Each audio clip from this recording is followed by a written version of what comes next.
これは俺がイチゴに渡そうと思って渡せなかったやつ。俺さ、イチゴのこと好きみたいだ。私だってゴロに会ったら言わなきゃって思ってた。俺はエミリアが好きだ。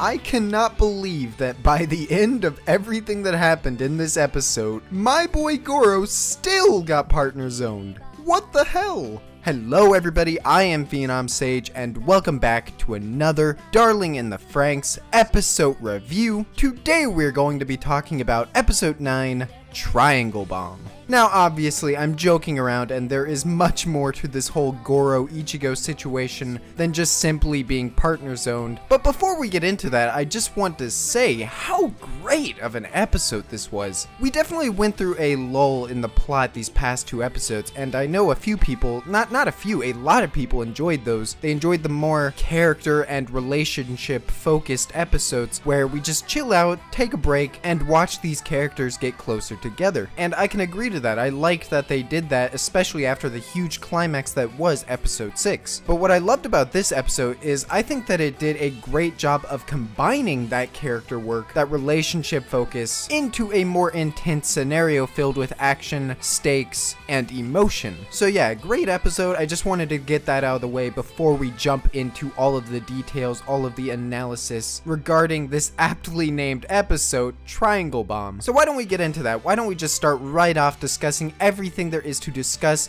about this Goro Ichigo hero dynamic. And for one, and I just have to start with this, Goro continues being best boy. I mentioned last episode that Zorome was catching up because I love Zorome now, but this episode just made me appreciate Goro even more as a character. And I already loved him, but this episode fleshed out his relationships with others and it expanded on him in a way where he's not just the nice guy or the bro. Like, there's more to this character that we're getting, especially in the flashback sequences. And I have to say that my favorite aspect about him, particularly in this episode, was I love how forward he is with a lot of his feelings. And this is seen throughout. He immediately tells Hiro what's on his mind when they're in their room and does not hesitate to say that he actually does love Ichigo after contemplating on what love means, about how it's someone special to you, and goes even further and opens Hiro's eyes to Ichigo's feelings for him. God knows how many episodes we would have waited to see Hiro actually realize this if Goro hadn't told him. They don't really play with the aftermath of what Hiro thinks about Ichigo liking him, and I wonder if we'll get that next episode because of course he doesn't return those feelings, he likes Zero too. But as we see by the end of this episode, there are a ton of loose ends regarding how certain characters feel for each other. Goro also isn't afraid to approach his feelings when talking to Ichigo herself by the end of this episode. He doesn't beat around the bush, he doesn't play coy about it, he just straight up tells her that he thinks he loves her. And I saw a few people comment on this and it's just so true. Compared to a lot of anime, this is just so refreshing to see. Someone just so upfront about how they feel, not dragging it out unnecessarily, not being shy about it. Goro did have his own reasons for not immediately approaching Ichigo about his feelings, but they were more so rooted in the fact that he was okay if she didn't feel the same way about him because of what happened in the past and because he was too afraid to give the hairpin to Ichigo back then. But as soon as he starts discovering what these feelings of his actually are, and as soon as he makes it out okay, he does not hesitate to tell Ichigo what he is feeling inside. So that's just really respectable. I feel like Goro is one of the only people in our cast of characters that would be willing to just straight up say how they feel without beating around the bush, and it's another reason why he is best boy. Now the question on everyone's mind right now is, where do you go with these relationships from here? Because we establish and develop multiple connections throughout the entire episode. First off, like we just talked about, we established Goro's relationship with Ichigo and how his feelings have developed, but on top of that we also flesh out Ichigo's relationship with Goro and see how she responds to this life or death situation of him being trapped inside of a Klaxosaur, and also see a lot of her inner feelings for him revealed. Throughout this situation, she is so desperate to save Goro. She's freaking out, she's angry, she's sad, she's clearly going through a lot of emotions because Ichigo isn't necessarily the most stable person. Despite Despite that though, when she actually gets the chance to talk to him while he's inside the Klaxosaur, she speaks and treats him differently than she would Hiro, almost babying him and saying that he needs to lean and rely on her more. I was honestly just joking about the partner zoning thing, but it does seem like Ichigo only sees Goro as a partner at this point in time. Throughout their scene in Delphinium, while it was super cute and I loved the camaraderie between them, it does show Ichigo's disposition towards Goro and how she really doesn't feel that way about him. They're partners, they're teammates. In all honesty, I think she might see him almost as a brother. Even at the end, she tells him that she doesn't know how to respond to his confession of love. And it's after all this, after this entire episode, that I question whether they'll actually go through with this Goro-Ichigo ship at all. And I think that'll all depend on the next episode and the aftermath to this situation. But right now, I'm going to say that the chances of that happening are pretty low. And on a side note, I have to say that it's quite scary how much they're fleshing out everyone who has ties with Ichigo and the relationships that they share. Ichigo's character threads and plot arcs have been focused on more in this series than anyone else, and it just further reinforces my speculation that Ichigo might be the first one to die. And that hurts to say, I don't want to say it, but you have to admit that Ichigo is the most developed out of all the cast members, and you can see episode by episode, they're tying up all the loose ends. All that's left is that Ikuno confrontation, and then they're set to kill her off somehow. I don't like that at all, but she is the most likely out of everyone. Another one of the connections that we flesh out more is the connection and relationship between Goro and Hiro. And it's here that we learn that Goro has accepted that even though Goro knows Ichigo better than Hiro, how to make her laugh, how to make her cry, none of them would work for him the way they would for Hiro. Hiro is just the only one that truly has Ichigo's heart. At the same time, however, he is happy that by the end, he heard Ichigo cry for him, that she was willing to cry for his well-being, and that he was finally able to give Ichigo the hairpin that he made for her as a child. There's some people that think Hiro's hairpin floating away in the Klaxosaur while she's swimming to Goro, and by the end, Ichigo accepting Goro's hairpin could symbolize Ichigo's change in feelings from Hiro to Goro, but I'm not so pathetic. How he loves both Hiro and Ichigo, and is willing to accept how Ichigo feels about Hiro, despite how much it hurts him. And it's here where we see why Goro truly is best boy. And the final dynamic that we see between the three of them is actually just all three of them, most prominently shown through an extensive flashback of their lives as children, and it's in this flashback where we see a very different Goro than the one that we see in present time. Child Goro being someone who thought it would be better off for him to be alone, and thus picked fights with everyone and tried to make them hate him so he could truly be in solitude. It's in this moment where we see Ichigo come to his side and become a part of his life who helped him accomplish things that he wouldn't be able to on his own. And it's here where we see that Ichigo basically transformed him into a different person, because of course by now he's the most chill and friendly dude in the squad, very amicable and easygoing. But I enjoyed how despite changing so much over this course of time, by the end of the episode when he's planning to self-destruct Delphinium to destroy the Klaxosaur, we can see that he still has this unbridled desire to solve things on his own and do it in his own way. Despite all this, however, I love the way that they paralleled Goro and Ichigo's partnership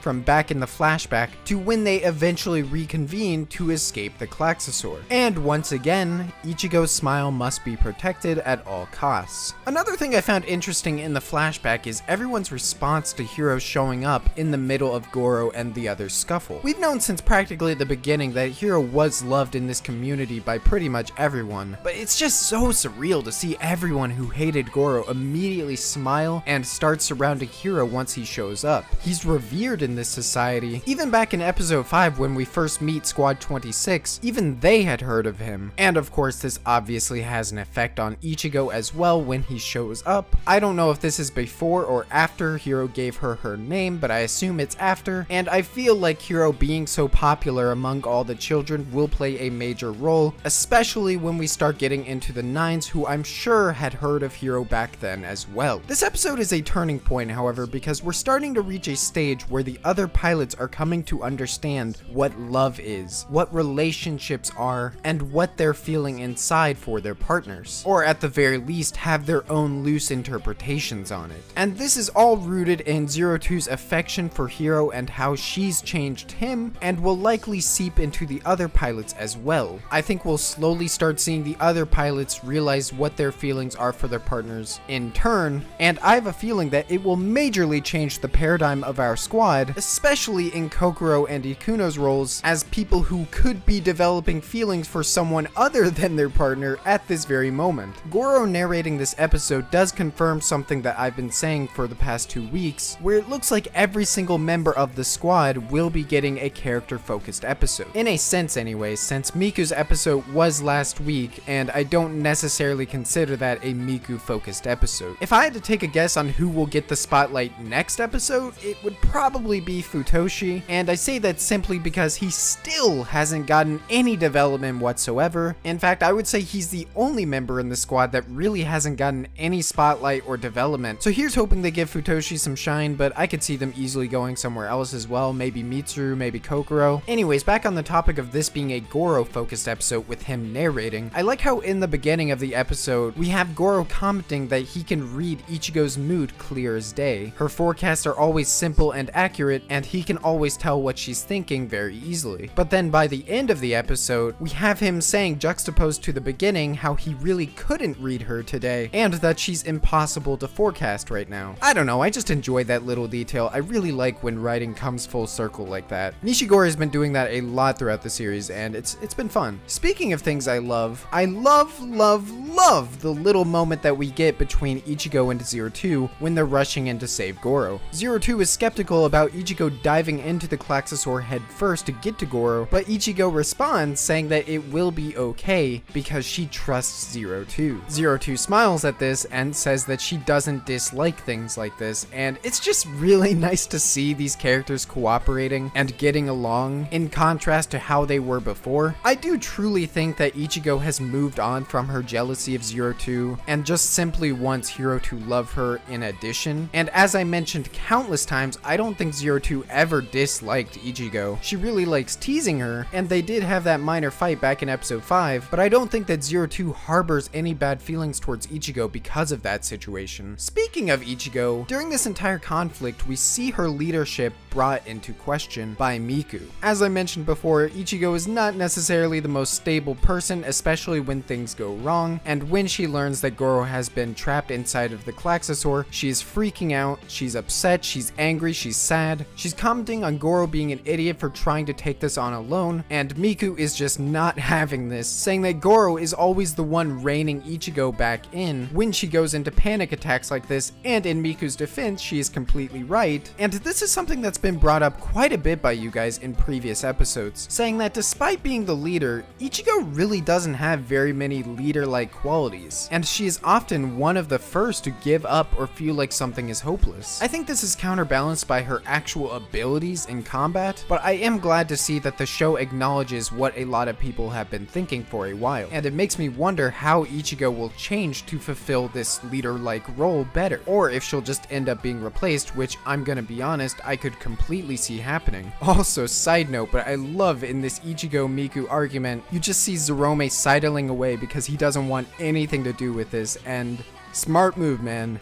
Smart move. To dive into some of the world building details that we got this episode, apparently once a year the pilots are allowed to ask for anything they want from Papa and he will give it to them. We see at the beginning of this episode what each of our group asked for, and they are generally what you'd expect. Miku wanted perfume, Hiro wanted a guide to birds, and Futoshi continues being a fat piece of shit. But what's interesting to note here is the tradition itself. Asking for a gift once a year sounds awfully familiar, doesn't it? The similarities to a birthday are uncanny here, and it leads me to assume that these children don't know what birthdays are, and they very well may not exist, at least for pilots. Which is what makes it all the more interesting that Papa continues a tradition like this, and my guess here would be that it's probably there to condition the children to love him even more. This is likely the case when you also take into consideration the letter that was sent with these gifts, praising the children as a ray of hope and as harbingers of peace who risk their lives for the adults. This has an immediate effect on everyone and makes them all very happy to hear, including Mitsuru, believe it or not, and further explores what has been apparent for a while now. These children are practically brainwashed. What's even more interesting, however, is the look that Zero Two has as Zorome reads the letter. She is the only one not happy hearing these words, and it's pretty clear that this is alluding to a more complicated relationship and likely history between Papa and Zero Two. Tying back into the presents, however, in the very next scene, we see Hiro give a mirror to Zero Two as a present since she didn't get one. It's a really cute moment, and I love little scenes like this that just advance the relationships that we've been building over the course of the series. But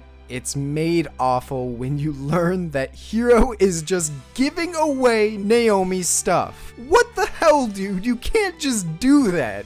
Even though Naomi did say in the first episode that it was fine to give her stuff to everyone else, but still, it just feels wrong. I have to admit though, a mirror is very fitting with Zero Two's character, and especially as a gift from Hiro, because we have to remember that Zero Two is assumedly insecure about being a monster and being called a monster by others. Hiro gives her the mirror to look at herself and see that she's nothing like what other people see her as. She is Zero Two, a member of their team, and nothing else.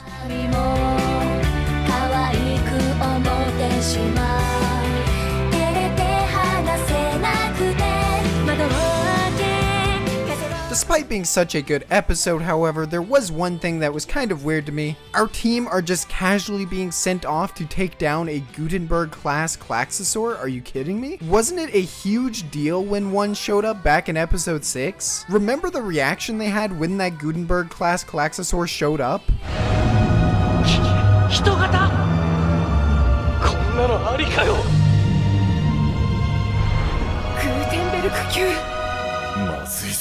And that was back when we also had Squad 26 on our side. And now they're just sending our squad alone to take care of it, no issue? That was kind of strange, I'm not gonna lie. And all they had to do was just replace Gutenberg with Maho and it would have fit much better. But it's a nitpick, and in all fairness, they don't really have a choice but to send Squad 13 out there. It's not like they have other options. I just find it weird the change in reactions despite the Klaxosaur danger level basically being the same. Speaking of the Klaxosaur though, I do have to say that its design is wicked. I love the way this thing looks, and I love the Soundwave like visualizer around its body, as well as the tendrils and its main body. It all just looked excellent. Very good CG integration as well. And the final note that I have to make before we end this review off, I have to say, I have to admit it, the ED has grown on me. It's still my least favorite, but it's just so catchy, I can't stop listening to it. Here's a question for you guys. We've gotten 3 EDs in the series so far. I imagine that we'll keep this ED until episode 12, so I want you guys to tell me how many EDs total do you think we'll have by the end of the series. I'm gonna go high. I'm gonna say 7 EDs by the end of this series. It'll be interesting to look back at the end of the series and see who was closest and if they actually met our expectations. But that has been all from me for this Darling in the Franxx